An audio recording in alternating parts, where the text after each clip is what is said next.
अस्सलाम वालेकुम जी स्टूडेंट्स। हमारा अगला टॉपिक है एक्टिविटी सिलेक्शन प्रॉब्लम। सबसे पहले एक्टिविटी सिलेक्शन प्रॉब्लम है क्या, फिर उसको ग्रीडी एल्गोरिदम के साथ हम कैसे सॉल्व कर सकते हैं। कुछ ऐसी प्रॉब्लम्स हैं जिनमें आपको डायनामिक प्रोग्रामिंग की निस्बत ग्रीडी एल्गोरिदम ज़्यादा एफिशिएंट रिज़ल्ट देता है। एफिशिएंट से मुराद कि ऑप्टिमल सोल्यूशन देता है with minimum time, with lesser time as compare to the dynamic programming. उन्हीं प्रॉब्लम में से एक आपकी एक्टिविटी सिलेक्शन प्रॉब्लम है। सबसे पहले प्रॉब्लम देख लेते हैं कि एक्टिविटी सिलेक्शन प्रॉब्लम है क्या। सपोज़ आपके पास n एक्टिविटीज़ हैं, given n activities with their start and finish time, select the maximum number of activities that can be performed by a single person, assuming that a single person can only work on one activity at a time। Means कि आपके पास एक से ज़्यादा activities दी गई हैं और उनका start और गिवन टाइम फिनिश टाइम दिया गया है। आपने उन एक्टिविटीज़ को इस तरह से सीक्वेंस करना है उनका एक्टिविटीज़ का कि आप मैक्सिमम एक्टिविटीज़ परफॉर्म कर सकें with in the given constraints. Suppose आपके पास एक सिनारियो यहाँ पे है कि 3 किस्म की एक्टिविटीज़ हैं। सपोज़ एक्टिविटी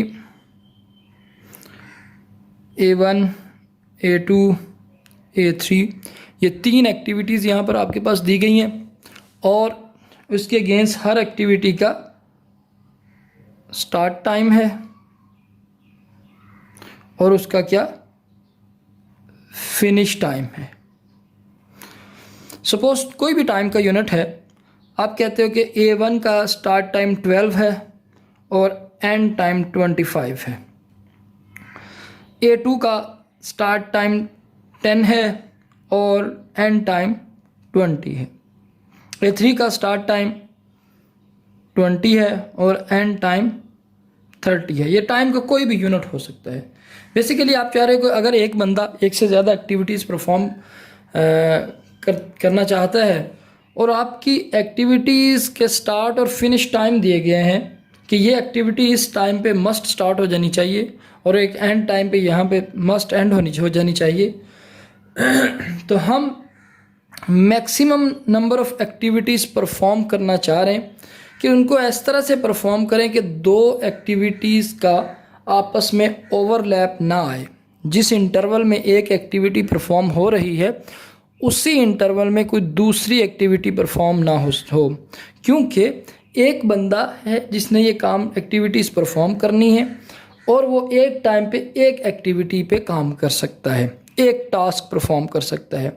मीन्स कि आपके ओवरलैपिंग टास्क नहीं हो सकते और आपकी जो एक्टिविटीज़ हैं वो कंपैटिबल होंगी। कंपैटिबल से मुराद कि अगर A1 पे एग्जीक्यूशन स्टार्ट है, A1 को एग्जीक्यूट किया जा रहा है, एट दैट टाइम आपका A2 एग्जीक्यूट नहीं होगा, A3 एट दैट टाइम आपका एग्जीक्यूट नहीं होगा।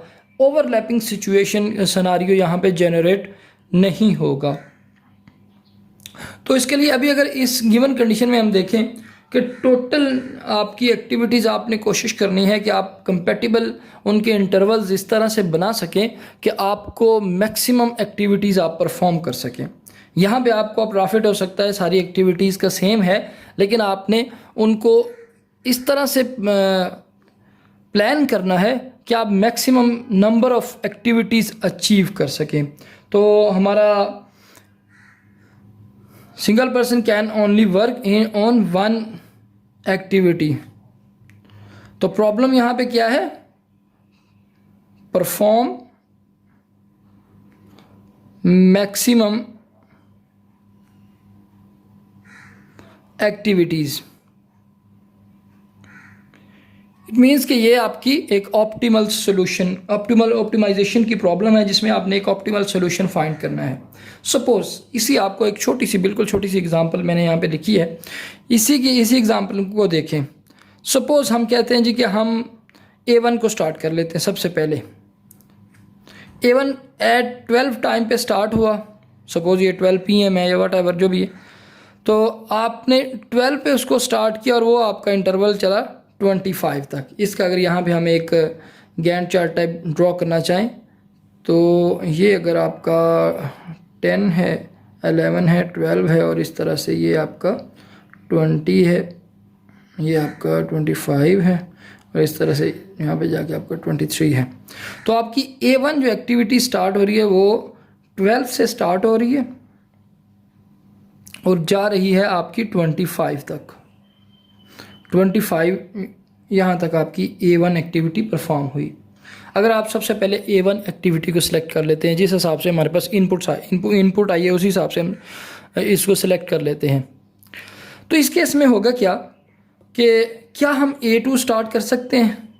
नहीं, A2 का स्टार्ट टाइम 10 था और एंड टाइम 20 था, वो तो हमारा वैसे ही स्पेंड हो गया, तो A2 हम स्टार्ट नहीं कर सकेंगे।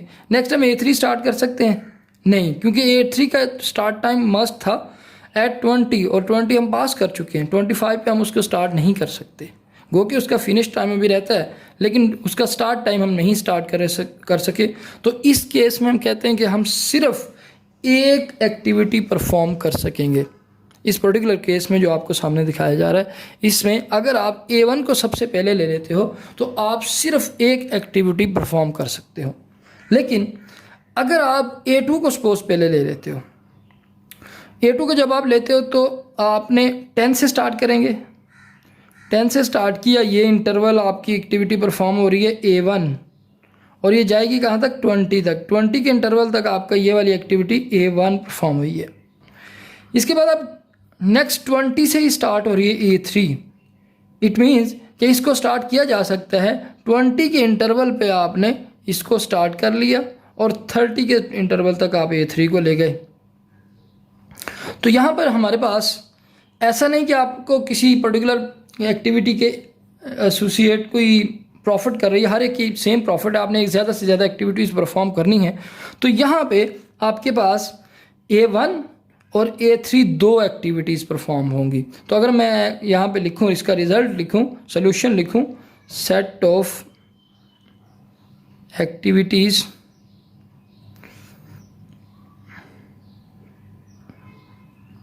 to be performed is equal to S is equal to A2, A3 means कि आपने 2 एक्टिविटीज़ परफॉर्म कर ली हैं सिर्फ इसका ऑर्डर चेंज करने से। A2 को पहले स्टार्ट कर लिया और A3 को बाद में, और A1 तो फिर आपकी स्टार्ट हो ही नहीं सकती क्योंकि उसका स्टार्टिंग टाइम 12 था। इसलिए जब अगर आपने A2 को पहले से एग्जीक्यूट कर रहे हैं तो अब आपका A1 स्टार्ट नहीं हो सकता। हमारे पास एक और प्रॉब्लम दी गई है, एक्टिविटी सिलेक्शन प्रॉब्लम। हम इस एक्टिविटी सिलेक्शन प्रॉब्लम को ग्रीडी एल्गोरिदम के साथ कैसे सॉल्व कर सकते हैं? हमने ऑप्टिमल सोल्यूशन फाइंड करना है जिसमें आपको maximum number of activities achieve हों। तो यहाँ पे ग्रीडी एल्गोरिदम क्या कहता है जी कि ये अगर आपके फिनिशेस टाइम है, ये स्टार्ट टाइम है। अब सारी की सारी एक्टिविटीज़ को, फर्स्ट स्टेप जो है ग्रीडी एल्गोरिदम का, कि सारी की सारी एक्टिविटीज़ को सॉर्ट कर लो according to their finishing time. अब उसके फिनिशिंग टाइम के हिसाब से सारी की सारी एक्टिविटीज़ को सॉर्ट कर लो। तो पहला स्टेप क्या है जी? Sort the activities according to their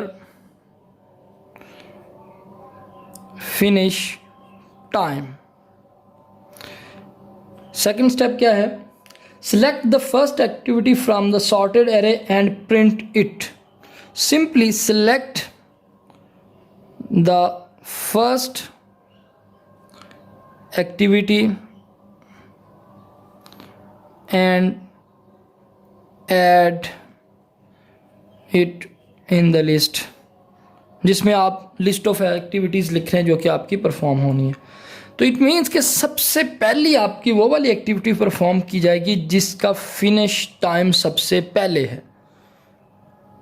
हम स्टार्ट टाइम को नहीं देखेंगे, हम फिनिश टाइम को देखेंगे कि ऐसी एक्टिविटी जिसका फिनिश टाइम सबसे पहले है उसको सबसे पहले आपका एग्जीक्यूट होना चाहिए। तो select sort the activities according to their finish time, select the first activity and add it in the list. Third क्या है जी? Do following for remaining activities in the sorted array. जो आपकी रिमेनिंग एक्टिविटीज़ हैं, it means कि आप first activity को छोड़ दोगे, उसके बाद आप ये वाला थर्ड स्टेप बाकी की एक्टिविटीज़ पे परफॉर्म करोगे। If the start time of this activity is greater than or equal to the finish time of previously selected activities, then select this activity and add in the list. If the start time of this activity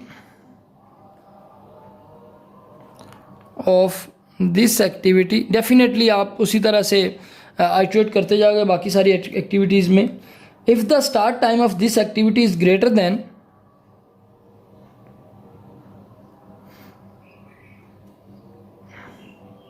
then or equal to finish time of previously selected activity, finish time of previously selected activity, then select this activity, then add this activity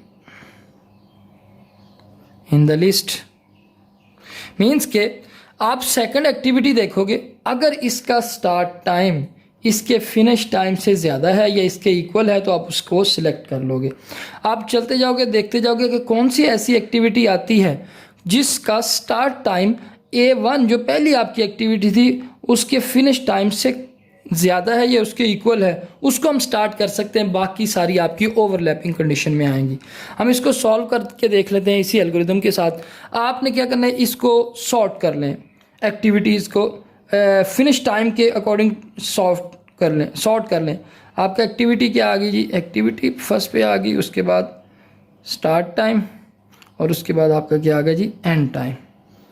तो यहाँ पे अगर सबसे पहले देखिए finish time सबसे कम किसका है?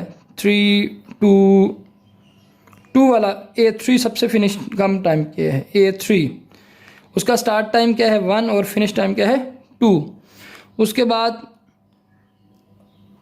3 A1, तो उसके बाद आपकी दूसरी एक्टिविटी आ गई A1 जिसका स्टार्ट टाइम 3 है, और सॉरी स्टार्ट टाइम उसका भी 1 है और एंड टाइम उसका 3 है। उसके बाद 3 से बड़ा 4 आपकी A2 आ गई। हम फिनिश टाइम पे इसको सॉर्ट कर रहे हैं। A2 इसका स्टार्ट टाइम 0 है और एंड टाइम इसका फिनिश टाइम 4 है। इसके बाद अगली आपकी एक्टिविटी कौन सी आ गई? 4 के बाद 5 वाली ये A7 और A8 है। इसको इसी हिसाब से लिख लें कि जिसका स्टार्ट टाइम पहले उसको आप लिख सकते हैं यहाँ पे A7 आपकी आ गई जी। उसका स्टार्ट टाइम क्या है? 3 और एंड टाइम क्या है? 5। एक्टिविटी नंबर 8 का स्टार्ट टाइम 4 है और उसका एंड टाइम 5 है। इसी तरह से अब इसके बाद 6 है A4 इसका स्टार्ट टाइम 4 है और एंड टाइम इसका 6 है। नेक्स्ट आपकी एक्टिविटी कौन सी आ रही है? 8 वाली, वो A6 है। इसका स्टार्ट टाइम 5 है और एंड टाइम 8 है। इसके बाद अगली एक्टिविटी आपकी कौन सी आ रही है? 9 वाली A5। उसका स्टार्ट टाइम आपका 2 है और एंड टाइम आपका 9 है जी।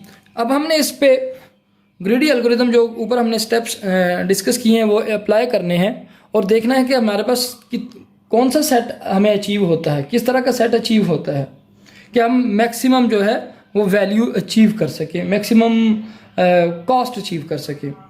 तो इस केस में अगर आप देखें तो अब स्टार्ट टाइम सबसे पहले यहाँ पे हमने क्या, पहला स्टेप तो हमने कर लिया, sort the activities according to their finish time, select the first activity and add it in the list. आपने फर्स्ट एक्टिविटी जो भी थी A3 थी, ये आपका रिजल्ट लिस्ट है, इसमें आपने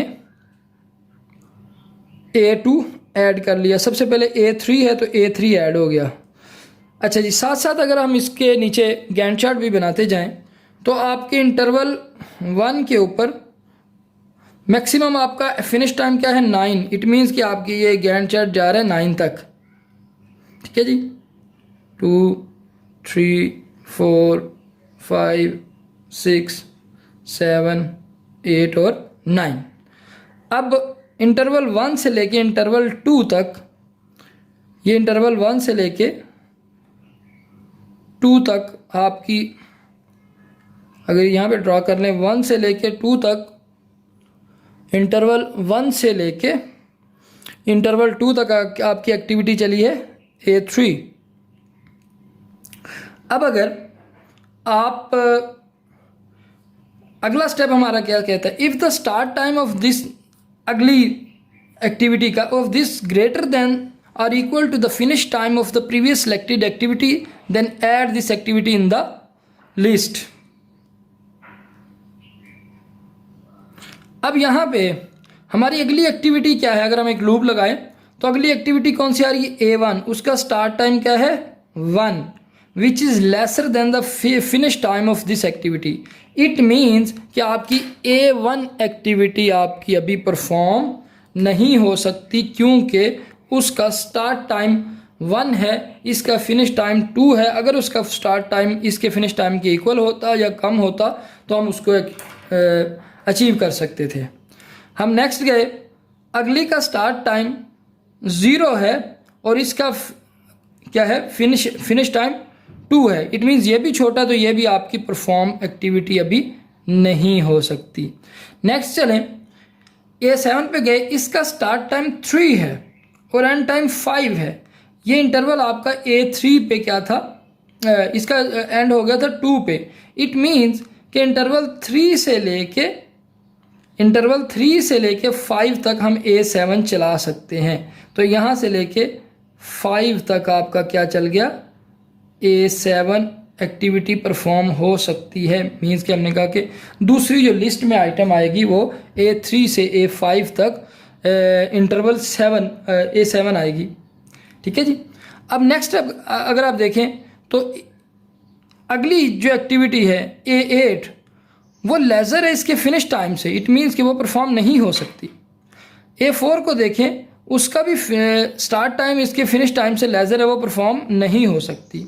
अगर A6 को देखें तो A6 इस वक्त ऐसी एक्टिविटी है जिसका स्टार्ट टाइम इसके जो भी हमारी एग्जीक्यूट हुई है एक्टिविटी, उसके फिनिश टाइम के इक्वल है। इट मीन्स कि उसको हम एग्जीक्यूट कर सकते हैं। तो हमारा अगली एक्टिविटी इसमें कौन सी आ सकती है, A6। तो हम यहाँ पे इंटरवल 5 से लेके तो 8 तक, 8 इंटरवल तक कौन सी एक्टिविटी चला सकते हैं, A6 एक्टिविटी चला सकते हैं। नेक्स्ट अगर देखें आप तो अगली एक एक्टिविटी बची है, उसका स्टार्ट टाइम 2 है, which is lesser than the finish time of this activity. तो हम कहेंगे कि ये वाली एक्टिविटी हम यहाँ पे एग्जीक्यूट नहीं कर सकते। तो इस तरह से this is the optimal solution. Maximum जो यहाँ पे हम एक्टिविटीज़ विदाउट एनी ओवरलैप हम एग्जीक्यूट कर सकते हैं, वो 3 एक्टिविटीज़ हैं, A3, A7 और A6। तो इस तरह से ग्रीडी एल्गोरिथम यूज़ करते हुए हमने वो एक्टिविटीज़ का सेट निकाल लिया जो कि ओवरलैप नहीं है।